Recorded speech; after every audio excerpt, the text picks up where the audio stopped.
First, I want to make clear that I support public finance and think that it is so important that we figure out a system that empowers people over moneyed interests and amplifies their voices and not special interest.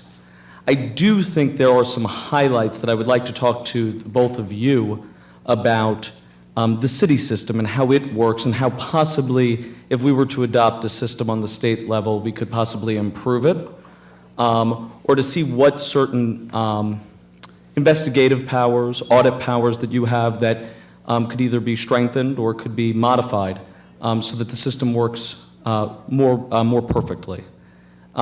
We've heard lots of stories, or I personally have heard lots of stories, of the CFB being overly onerous for picayune problems.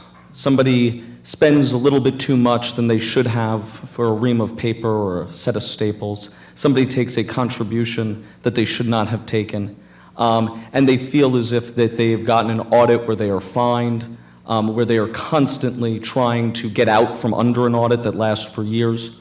While at the same time, we've heard through newspaper reports and investigations that campaigns have coordinated with outside independent actors to circumvent the rules.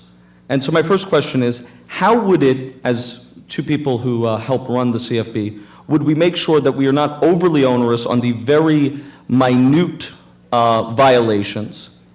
And at the same time, how could we better catch those actors who look to make a wholesale circumvention of the campaign finance system by directly coordinating with outside actors as a means to get around your hard cap?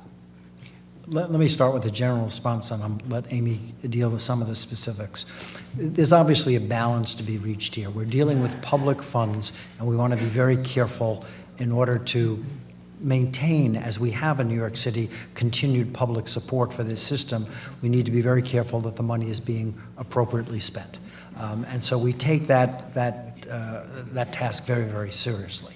On the other hand, I do understand that there are gradations of violations. I think we have gotten better over time. And again, I don't have a stake in this because I'm so new, but as I look at the history of the CFB over the last 30 years, mostly as an outsider, I think there's been a gradual improvement in identifying how to do the audits, doing them more quickly and with less burden. And in effect, doing an effective triage so that you can set your priorities for the audits that look like they're going to be hard and complex, and fewer resources on the ones that look like they're going to be short and easy. We probably haven't achieved that perfect balance yet, but I think we've moved substantially in that direction. I'll stop with that generalization and let Amy pick up with the specifics. Well, so as far as your first, I mean, again, we are always trying to improve our system, and that's, was built into our law that, after every election, we are to evaluate how it operated and make recommendations for changes. And so that goes to both the legislative, the requirements, but also to how we administer the law. So we are always hopefully improving the way we've done the audits, and but again, ensuring that the public's money is safeguarded. So, we have, as the chair said, changed our strategy. So for the 2017 election, we instituted based on a series of, the amount of money raised and public funds given, threshold levels of different kinds of audits that were given so people can move through the audit process quicker and also focus on the most serious kind of issues. One of the things that we've also done is we do, after every disclosure statement, issue a statement review. We review a campaign statement and make, send findings that say, this, you've done this wrong or whatever. These are the kinds of possible violations that you might have. You've accepted a contribution that's from a corporation, or you've accepted a contribution that's over the limit. And we've changed our policies so that if you get that notice and you refund them, then you would not be subject to any penalty. So, so we're changing our administrative procedures to ensure that that the penalties are rational and appropriate. Before you move to the second issue, let me just underline one point. So every campaign now has an individual liaison and this has been true for a while now, whose job is, I mean, we're not interested in gotcha.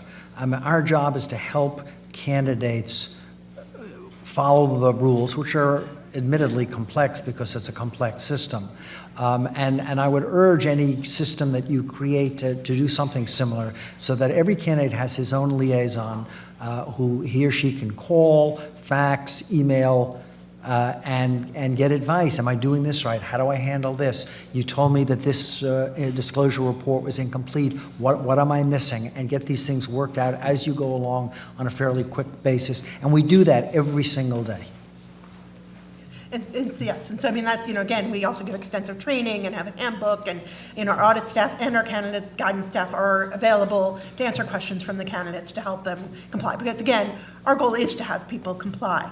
As to your other question, I mean, I think that, we have, a fairly rigorous audit process and also have a fairly rigorous complaint process. So, if a member of the public or another campaign or, some interested party sees something, in the community that they think is not right or might be a violation of the law, like the example Assemblymember Carroll gave, we take those complaints and investigate them, as well as doing our own, investigation and observation of what is going on in the field. And we have had some investigations and enforcement actions involving improper coordination over the years.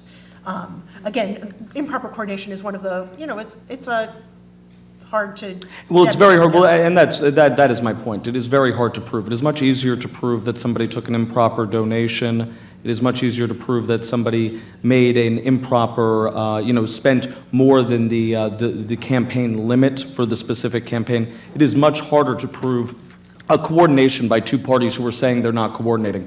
But the reason why I mention it, as somebody who supports campaign finance and think it's essential to making sure that we have a better democracy up here in Albany and throughout our country, I think that violation, the illegal coordination of campaigns, diminishes the ability for folks in the legislature who support campaign finance to convince their allies in government and their colleagues in government to support a system like this, because it completely undermines it. And so I would hope that the New York City CFB and other folks who are interested in this would look into this issue more, because I think it is essential to solve if we are going to bring campaign finance to New York, and it's something that I would hope you would redouble your efforts at in the city. Yes, and I think that, because it undermines the core, the contribution limits, the spending limits, the level of fairness that the program brings to it. I will bring out one more point, is that the board considers us so serious that in our rules, we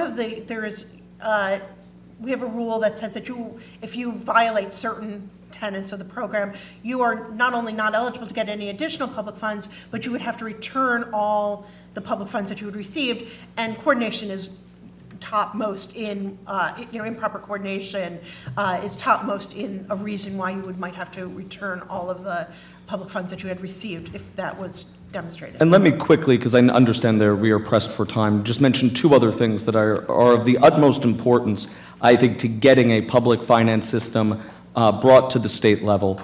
The first being that we do not have a hard and fast cap. And the reason why I think that is important is because time and again, elected officials are asked to make contributions to community organizations, or asked to support in their community, and we have seen city council members opt out of the public system, out of the CFB system because of that.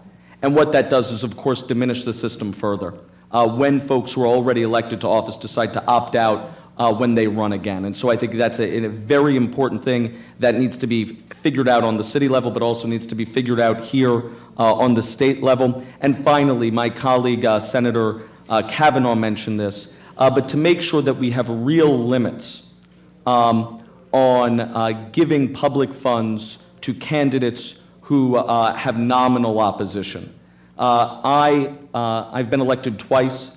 I have had Republicans and Democrats. When I've had Republicans, my district is overwhelmingly Democratic. There is not a real opposition there. we need to make sure that those folks are not allowed to collect funds. I understand that you have a litmus test. I think that litmus test could be much, much more strict. I think there are people who have said that they've had real opposition and have collected large sums of money when in fact they did not. And I would love to see the CFB strengthen that and to bring best practices to the state level so that if and when we do enact legislation, we make sure that those who are against this do not say that members of the Assembly and Senate are looking to waste money on non-competitive campaigns. Yeah, I agree with you on both points. We have proposed tightening the criteria to make sure that there's real opposition, and I expect we will do so. And on the first point, I think, I'm not sure whether you had come in yet or not when I replied to Senator Kavanaugh that, the expenditure limit has worked well at the city level, but I don't necessarily know or propose that it should exist to the same extent on the state level, because we have not had nearly as much of an issue with independent expenditures. Thank you.